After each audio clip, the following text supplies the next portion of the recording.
The sky above Washington, D.C. had turned black. It was not the darkness of night. It was the darkness of smoke and ash, and 1,000 fires burning across the city. Daniel Cole pressed his back against a broken wall and tried to breathe. The air tasted like metal and death. He was 34 years old. He had served in the Marines for 12 years. He had seen war before, but he had never seen anything like this. 3 weeks ago, the Valorian ships had appeared in Earth's sky. They came in numbers too large to count. Their vessels blocked out the sun over every major city on the planet. Humanity had fought back with everything they had: missiles, jets, tanks, soldiers. None of it mattered. The Valorians had technology that made human weapons look like toys. Their energy beams cut through buildings like paper. Their ground forces moved through streets with terrible speed and precision. Now it was over. Earth had fallen. And Daniel was one of the last soldiers still alive in the capital. He looked around the corner of the wall. The street ahead was filled with rubble. Cars burned on their sides. Bodies lay everywhere. Some wore uniforms. Some did not. The Valorians did not care who they killed. To them, all humans were the same. They were just another species to conquer. Another world to add to their empire. Daniel checked his rifle. He had 7 bullets left. 7 bullets against an army that had destroyed entire nations in days. It was hopeless. He knew that. But he could not make himself give up. Something inside him refused to stop moving. He heard crying. It came from somewhere to his left. He moved carefully through the rubble, stepping over broken glass and twisted metal. Behind a fallen pillar, he found a woman holding 2 children. They were covered in dust and blood. The woman looked at him with eyes full of terror. "Please," she whispered. "Please help us." Daniel nodded. He did not have words. He just held out his hand. He led them through the ruins of the city. Every few minutes, he heard the sound of Valorian patrols. Their vehicles made a low, humming noise that sent chills down his spine. Each time, he pulled the family into hiding and waited until the sound passed. They reached the National Mall, or what was left of it. The great monuments were destroyed. The Washington Monument had fallen. The Lincoln Memorial was burning. Everything that had once made this place beautiful was gone. But then, Daniel saw something in the rubble. It was a flag. An American flag. It was torn and burned at the edges. It was covered in ash and dirt. But the stars and stripes were still visible. It had somehow survived the destruction. Daniel walked toward it without thinking. He did not know why. He just felt pulled toward it. He knelt down and lifted the flag from the ground. The fabric was warm from the fires around him. He held it in his hands and something broke inside his chest. This flag had flown over this city for hundreds of years. Generations of people had looked at it and felt hope. They had fought for it. They had died for it. And now their world was burning. And this was all that remained. He could not leave it here. Daniel wrapped the flag around his shoulders like a cloak. The woman with the children watched him but said nothing. He turned and looked at the burning city. "We need to move," he said. "There are evacuation shuttles leaving from the Eastern District. If we can reach them, we might survive." They walked. The woman carried her younger child. The older child held Daniel's hand. They moved through streets that had once been full of life and were now full of death. Daniel kept the flag tight around his shoulders. It felt heavier than it should have. It felt like it carried the weight of everyone who had ever believed in what it represented. Other survivors began to join them. They came out of buildings and basements and hiding places. They saw the man with the flag walking through the fire. And they followed. 5 people became 10. 10 became 20. 20 became 50. A Valorian patrol spotted them. The aliens stood in their silver armor and watched the group of humans walking toward them. Their weapons were raised. Daniel stopped at the front of the group. He knew he could not fight them. He had 7 bullets, and they had enough firepower to destroy a city block. But he did not run. He stood there with the flag on his shoulders and looked at the aliens. The Valorians looked back. They seemed confused. They had expected humans to run or hide or beg. They did not understand why this one stood still. They did not understand what the cloth on his back meant. One of the Valorians raised his weapon. Another one put a hand on his arm and stopped him. They spoke in their own language. Daniel did not understand the words, but he understood the tone. They were uncertain. This was not what they had expected. The patrol moved aside. Daniel did not know why. Perhaps they thought he was not worth the trouble. Perhaps something about his defiance made them hesitate. He did not care. He just kept walking. Behind him, the group of survivors grew larger. Word spread through broken communication networks. People saw images of a man walking through the burning capital with an old flag on his back. They saw him gather survivors and lead them to safety. They saw him stand before alien soldiers and refuse to bow. By the time Daniel reached the evacuation zone, he had over 200 people following him. The last shuttle was waiting. A young officer looked at the crowd with shock on his face. "We don't have room for everyone," he said. "Make room," Daniel replied. They made room. The shuttle lifted off as Valorian ships continued to bomb the city below. Daniel sat by a small window and watched his world burn. The flag was still wrapped around his shoulders. It was stained with blood now. His blood. The blood of people he had carried to safety. The blood of people he could not save. A child sat next to him. A little girl with dirt on her face and tears in her eyes. "Are we going to be okay?" she asked. Daniel looked at her. He wanted to tell her the truth. He wanted to say that he did not know. That their world was gone. That nothing would ever be the same. But then he looked at the flag. And he remembered everyone who had carried it before him. Everyone who had faced impossible odds and refused to give up. "Yes," he said. "We are going to be okay. This is not the end." He did not know if it was true. But he believed it. And sometimes, belief is the only thing that keeps people alive. The shuttle broke through the atmosphere and entered the darkness of space. Below them, Earth continued to burn. But above them, the stars waited. And somewhere among those stars, humanity would find a way to survive. Daniel held the flag tight against his chest and made a silent promise. He did not know how. He did not know when.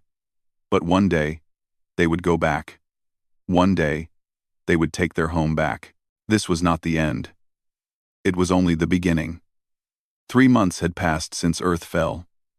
Daniel Cole worked in a repair bay on a mining colony in the Tau Ceti system. His hands were covered in grease, and his back ached from long hours of work. He fixed machines. He kept his head down. He tried to forget, but the galaxy would not let him forget. His face was everywhere. Someone had recorded him walking through the burning streets of Washington, D.C., with the flag on his shoulders. Someone had captured the moment he stood before the Valorian patrol and refused to move. The images had spread across every human colony in the galaxy. People called him the flag bearer. They called him the last guardian. They called him a hero. He hated it. He was no hero. He was just a man who had picked up a piece of cloth and walked. That was all. The real heroes were the ones who had died fighting. The soldiers who had held the line while civilians escaped. The pilots who had flown into Valorian ships knowing they would not survive. Those were heroes. Daniel was just a survivor. The mining colony was called Haven. It was a small place built into an asteroid. About 3,000 people lived there. Most of them were refugees from Earth. They worked the mines and tried to build new lives.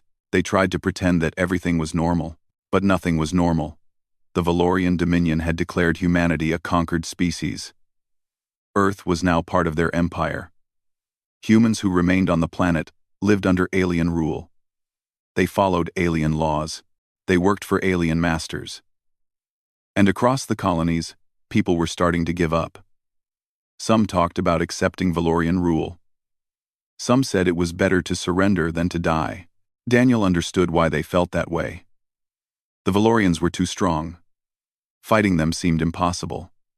But every time he heard people talk about giving up, something cold grew in his chest, something that felt like anger, or maybe grief.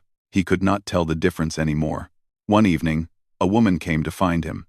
She walked into his repair bay and stood there watching him work.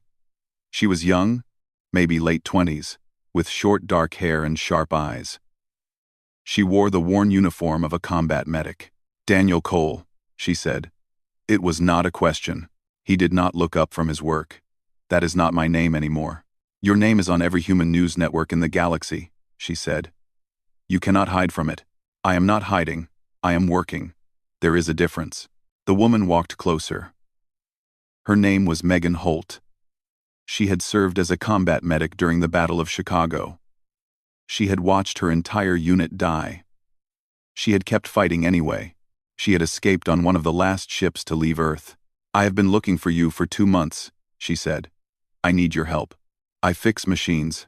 I cannot help you with anything else. You can help me save our species." Daniel finally looked up.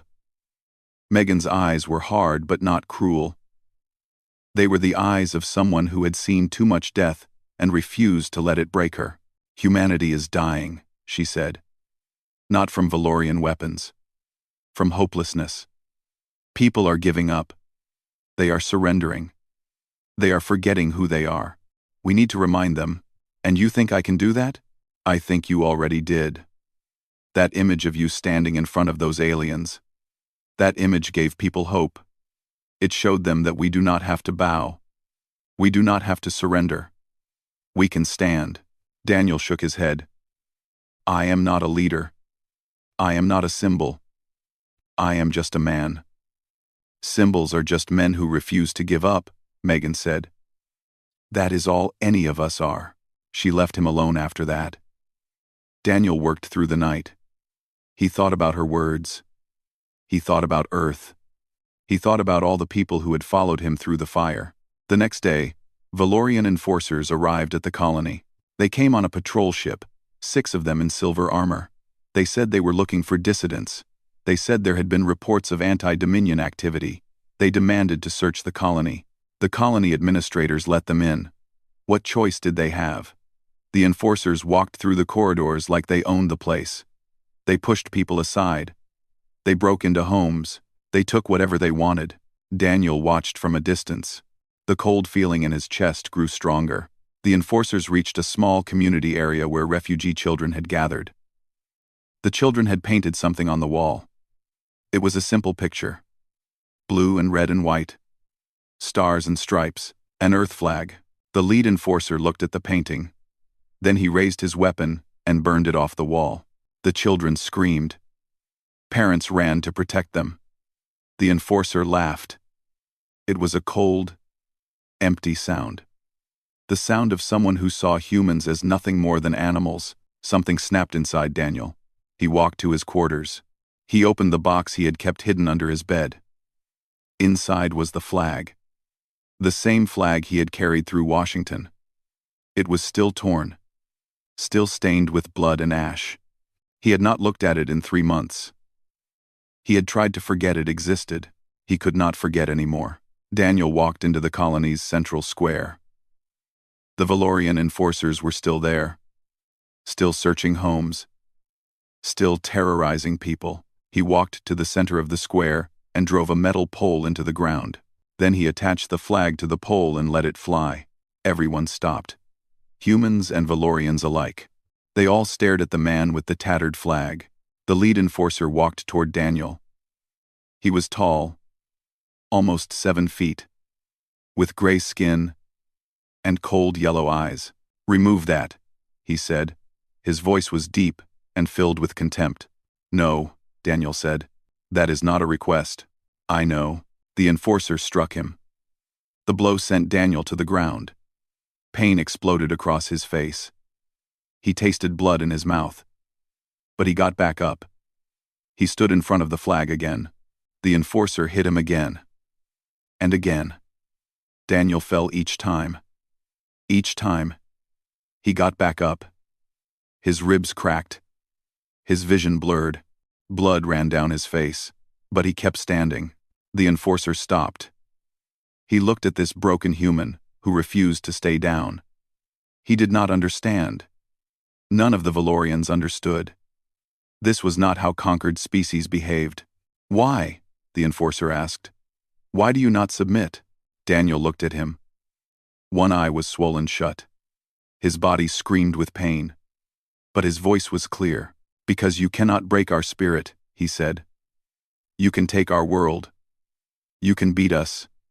You can kill us. But you cannot make us bow. Not today. Not ever." The enforcers left. They did not know what else to do.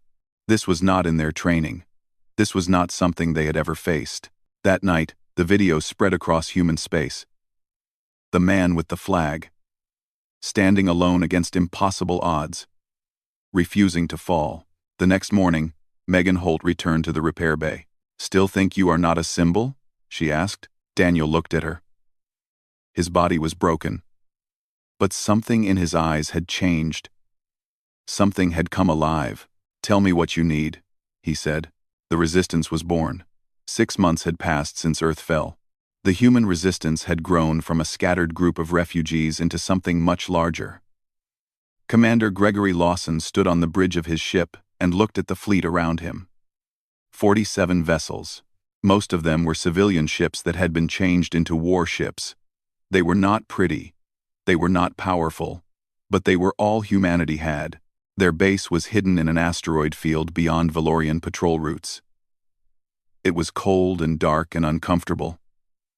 But it was safe. For now, Daniel Cole had become the face of the resistance.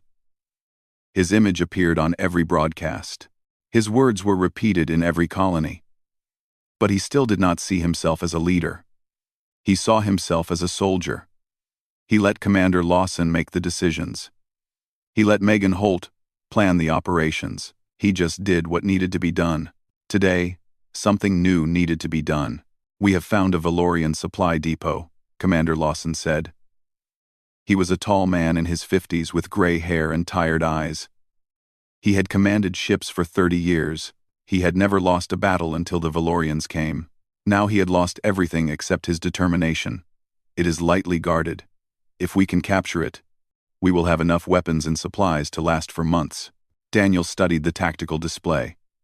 The depot was located on a small moon, in a system the Valorians had recently conquered. 20 guards. 2 patrol ships. It was the smallest target they had ever seen. "It looks too easy," Megan said. She stood beside Daniel, her arms crossed. "Could be a trap." "It could be," Lawson agreed. "But we need those supplies. Our people are running out of food, running out of medicine. We cannot wait for a perfect opportunity." Daniel nodded. "I will lead the ground team." No one argued. They had learned not to. When Daniel said he would do something, he did it. That was who he was. There was someone else in the room, a young woman named Lily Vance. She was 17 years old. She had been born on Earth but raised on a colony ship after her family fled. She had never seen her home world except in photographs. Now she served as the voice of the resistance, broadcasting messages of hope to human colonies across the galaxy. "Can I come?" she asked. Her voice was quiet but steady. "No," Daniel said immediately. "I want to help. I want to do more than just talk into a camera. You are doing important work. Your broadcasts reach millions of people. You give them hope." "You give them hope," Lily said. "I just read words." Daniel looked at her. She reminded him of the children he had saved on Earth. The children who had followed him through the fire. But she was not a child anymore. She was almost an adult, and she wanted to fight. "Stay here," he said. "Keep broadcasting. That is how you help." Lily did not argue. But the disappointment in her eyes was clear. The mission launched the next day. Daniel led a team of 30 soldiers. They dropped from orbit in small pods and landed on the surface of the moon. The ground was gray and covered in dust. There was no air. They moved in sealed suits, their weapons ready. The depot was ahead. A large building made of metal and stone. Valorian technology hummed inside. Daniel raised his hand and the team stopped. "Remember the plan," he said through his helmet radio. They moved forward. The guards never saw them coming. Daniel's team struck fast and hard. Within minutes, the depot was theirs. The Valorians inside were captured or killed. No human casualties. It should have felt like a victory. But as Daniel walked through the depot, he found something that made his heart heavy. There were prisoners, humans. Dozens of them locked in cells at the back of the building. They were thin and weak and covered in bruises. They had been taken from conquered colonies and brought here to work. Slaves. One of them was a young man named Kevin. He could not have been more than 19 or 20. He looked at Daniel with wide eyes. "You are him," Kevin whispered. "The flag bearer." Daniel did not answer. He just opened the cell door and helped Kevin to his feet. "Is it real?" Kevin asked. "Earth? Was it really as beautiful as they say?" Daniel thought about that question. He thought about the Earth he had known. The burning cities. The falling monuments. The death and destruction everywhere. But he also thought about what Earth had been before. Green forests. Blue oceans. Mountains and valleys. And cities full of life. He had seen pictures. He had heard stories. He knew what humanity had lost. "Yes," he said. "It was beautiful. More beautiful than you can imagine." They loaded the supplies and the prisoners onto their ships. The mission was a success. But as they flew back to base, Kevin's health grew worse. The Valorians had hurt him badly. His body was failing. Daniel sat beside him in the medical bay. Megan worked to save him, but there was only so much she could do. The damage was too great. "Will we ever go back?" Kevin asked. His voice was barely a whisper. "To Earth?" Daniel took his hand. The flag was wrapped around Kevin's shoulders now. Daniel had put it there himself. "Yes," Daniel said. "One day, we will go back. I promise." Kevin smiled. It was a small smile, weak and tired. But it was real. "I would have liked to see it," he said. Just once, he closed his eyes. A moment later, he was gone. Daniel sat there for a long time. He held Kevin's hand and he did not move. Megan watched from across the room but said nothing. There were no words that could help. When Daniel finally stood up, his face was hard. Something had changed in him again. The sadness was still there. But now there was something else too. Something that looked like fire. He took the flag back from Kevin's shoulders and held it tight. "We are not just going to survive," he said. His voice was low, but everyone in the medical bay heard him. "We are not just going to hide and wait. We are going to fight. We are going to make them pay for every life they have taken, and one day, we are going to take our home back." No one doubted him. No one could. The man who carried the flag had made a promise, and he intended to keep it. Word spread through the fleet, through the colonies, through every place where humans still drew breath. The resistance was no longer just fighting to survive. They were fighting to win, and somewhere, in the depths of space, other species were watching. Species that had lived under Valorian rule for centuries. They saw humanity's defiance. They saw the flag, and for the first time in generations, they began to wonder, what if we could fight too? The fire was spreading, and soon, it would burn across the entire galaxy. 1 year had passed since Earth fell.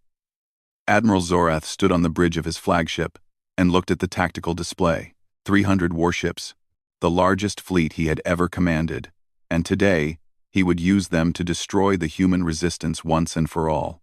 Zorath had conquered Earth. He had crushed human armies in days. He had expected that would be the end of it. Humans were weak, primitive. They should have accepted their defeat and submitted to Valorian rule like every other species before them, but they had not submitted. They had kept fighting. They had raided supply lines. They had freed prisoners. They had broadcast messages of defiance across the galaxy, and worst of all, they had inspired others. Species that had been silent for centuries were now asking questions. They were looking at the humans and wondering if resistance was possible. This could not continue. Zorath would end it today. His intelligence agents had found the human base. It was hidden in an asteroid field, but nothing stayed hidden from the Dominion forever. Soon, every human ship would be destroyed. Every human soldier would be dead, and that annoying flag they carried would burn with them. At the human base, Commander Lawson delivered the news with a heavy heart. "They found us," he said. 300 ships. They will be here in 6 hours." The room was silent. Daniel stood by the window, looking out at the stars. Megan sat at a table, her hands folded. Lily stood near the door, her face pale. Around them, officers and soldiers waited for orders. "We cannot fight 300 ships," Lawson continued. "We have 47. Our only option is to scatter, break into small groups, disappear. Live to fight another day." It was the smart choice. Daniel knew that. But something inside him refused to accept it. Running meant losing everything they had built. It meant letting the Valorians win again. It meant abandoning the hope they had given people across the galaxy. "No," Daniel said. Everyone looked at him. "We cannot run. Not this time. If we scatter, we become nothing. Just refugees again. Just survivors. We have to do something bigger. Something they will never forget." "What do you suggest?" Lawson asked. Daniel turned to face the room. The flag was draped over his shoulders as it always was now. It had become part of him. "Earth," he said. "We go to Earth." Silence. Then Megan spoke. "That is suicide. Maybe. But think about it. The old United Nations building in New York still stands. The Valorians use it as their headquarters on Earth. If we could get inside, if we could broadcast a message from there, from the very heart of their power, it would show everyone that we can strike anywhere, that nowhere is safe from us, that humanity will never stop fighting." Lawson shook his head slowly.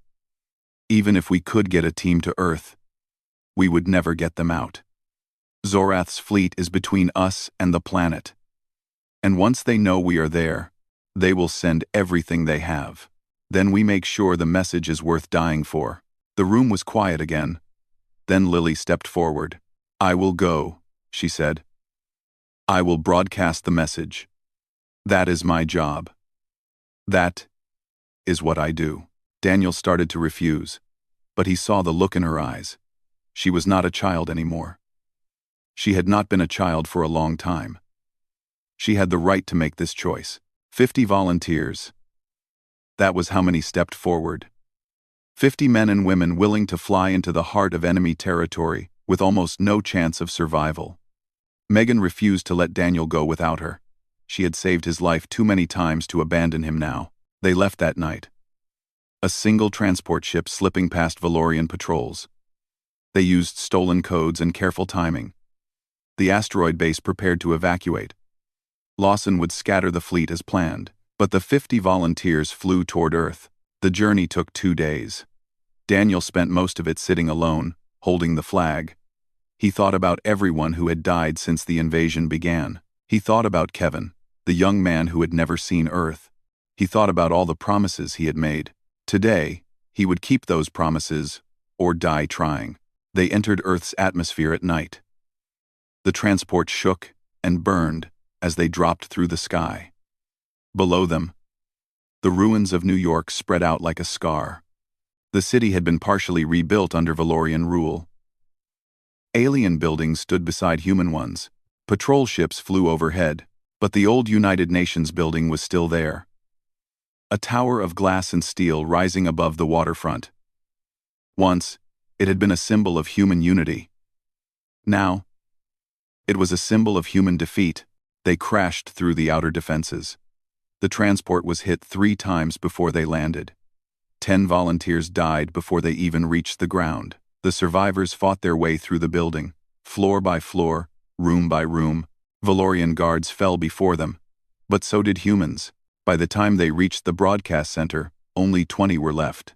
Daniel planted the flag in the exact spot where Earth's nations had once gathered to pursue peace.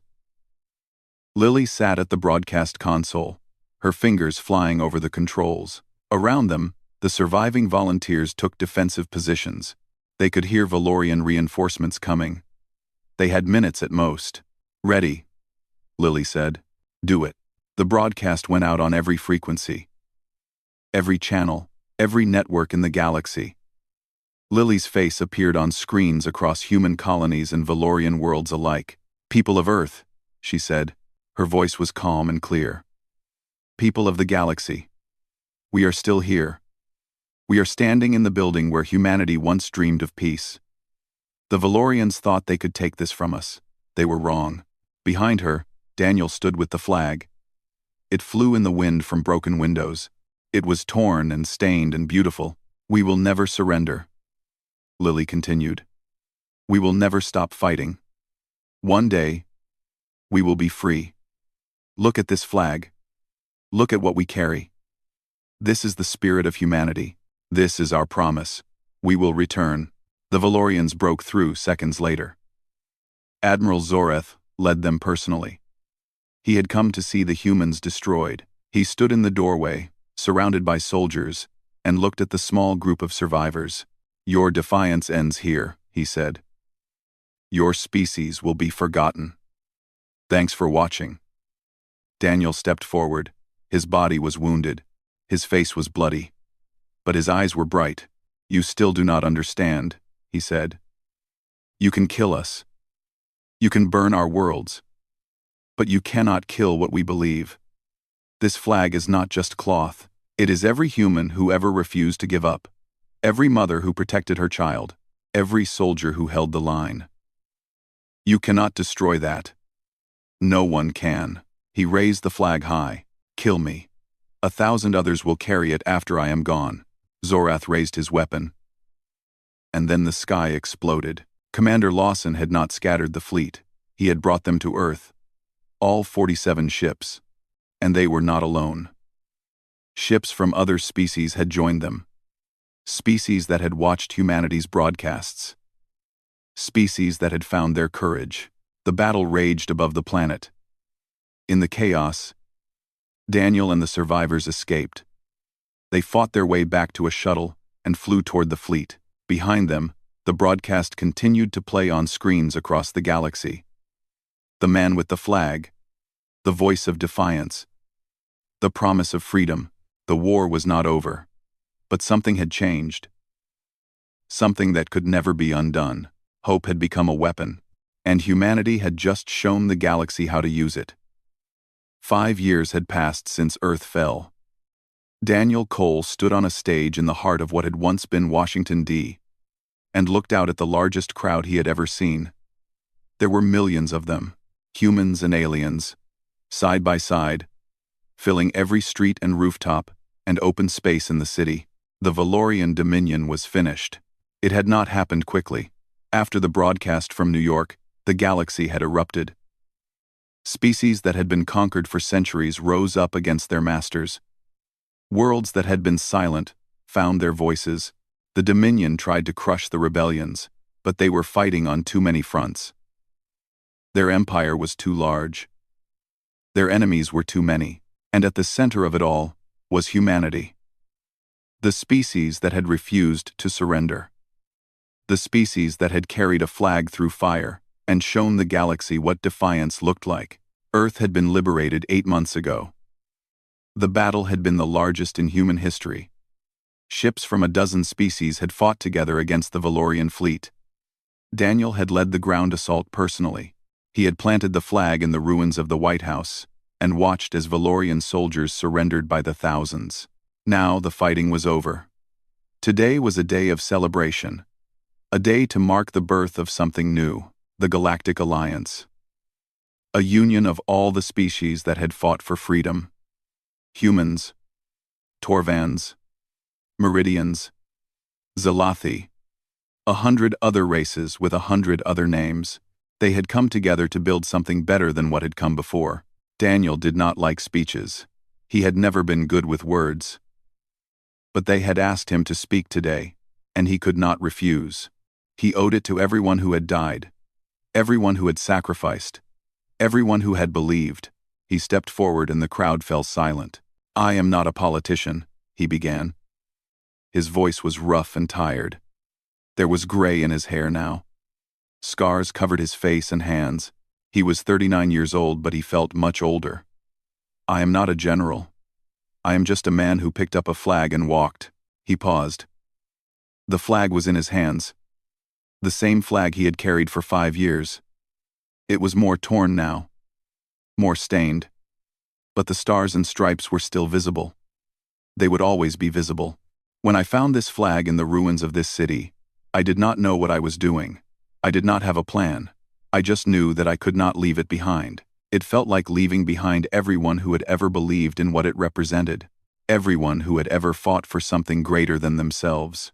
He looked out at the crowd. He saw faces from every corner of the galaxy. Beings with different bodies and different colors and different ways of seeing the world. But they were all looking at him with the same expression. Hope. Gratitude.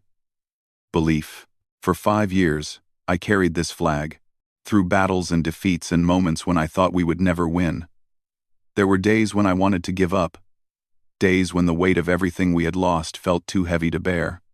But I kept carrying it, because that is what you do when you believe in something. You carry it even when it hurts. You carry it even when it seems impossible. You carry it because the moment you put it down, you lose more than a piece of cloth. You lose part of yourself. Megan stood at the edge of the stage. She watched Daniel with tears in her eyes. They had been through everything together. The defeats, the victories, the losses that still hurt. She had saved his life more times than he could count. He had saved hers. They were more than friends now. They were family. Lily was there too. She was 22 years old now. A woman, not a child. She had become one of the leaders of the new alliance. Her voice had carried the message of hope to every corner of the galaxy. Millions of people had listened to her broadcasts and found the courage to fight. Commander Lawson stood behind them both. He was older now, tired, but his eyes were bright. He had lived to see humanity free. He had lived to see his people come home. Daniel continued speaking. This flag does not belong to one nation anymore. It does not belong to one people. It belongs to everyone who fought. Everyone who believed. Everyone who refused to give up when giving up would have been easier. It belongs to the Torvan soldiers who charged into battle beside us. It belongs to the Meridian pilots who flew into enemy fire. It belongs to every being who looked at the darkness and decided to light a match. He held the flag high. The crowd began to cheer. The sound was so loud it felt like thunder. We have won our freedom, but our work is not done. We must build something new. Something better than what came before. Not an empire, not a dominion, an alliance, a partnership, a promise that we will stand together against any darkness that threatens us. He walked to the center of the stage. There was a pole there. A simple metal pole driven into the ground. He attached the flag to the pole and stepped back. The flag flew in the wind. The same flag that had survived the fall of Earth. The same flag that had flown in battles across the galaxy. The same flag that had become a symbol of everything humanity believed in. This flag stays here, Daniel said. In this city. On this world. Where it began. It will stand as a reminder, not of what we lost, but of what we found. Courage. Unity. Hope. The belief that no matter how dark things become, there is always a light if we are willing to fight for it. He turned back to the crowd. We carry this forward, all of us, together, not as conquerors, but as partners. Not as rulers, but as friends. This is the promise we make to each other today. This is the promise we make to the generations that will come after us. His voice grew stronger. We will never forget what we lost.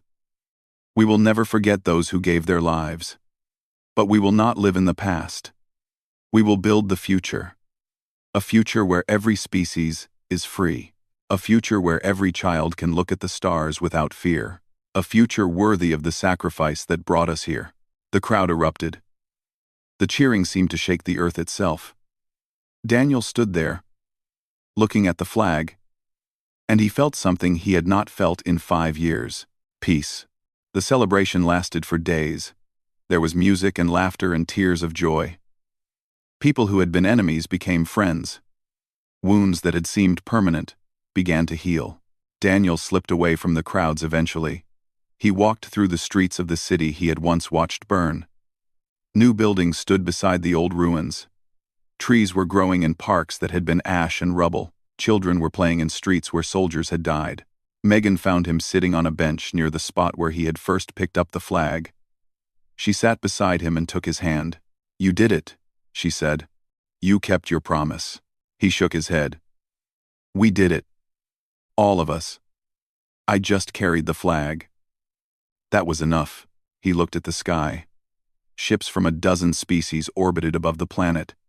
On one of them, the new flagship of the Alliance, there was a painting on the hull, a man holding a tattered flag. Beneath it, words written in every language of the galaxy. "We will never forget. We will always rise." Daniel smiled. It was a small smile, tired and worn. But it was real. "What do we do now?" Megan asked. He thought about the question. For 5 years, he had been fighting, surviving, leading. He had never thought about what came after. "Now," he said, "we live. We build. We make sure that everything we fought for was worth it." He squeezed her hand. "And we never let go of what we believe in, no matter what." The sun was setting over the city. The sky was painted with colors of orange and gold and red. It was beautiful. More beautiful than Daniel had ever seen. Earth was home again, and humanity would never let it go. The flag flew above the city, catching the last light of day. It had traveled through fire and darkness and war. It had been carried by one man and become a symbol for billions. It was just cloth, just colors and patterns sewn together, but it meant everything, and it would fly forever.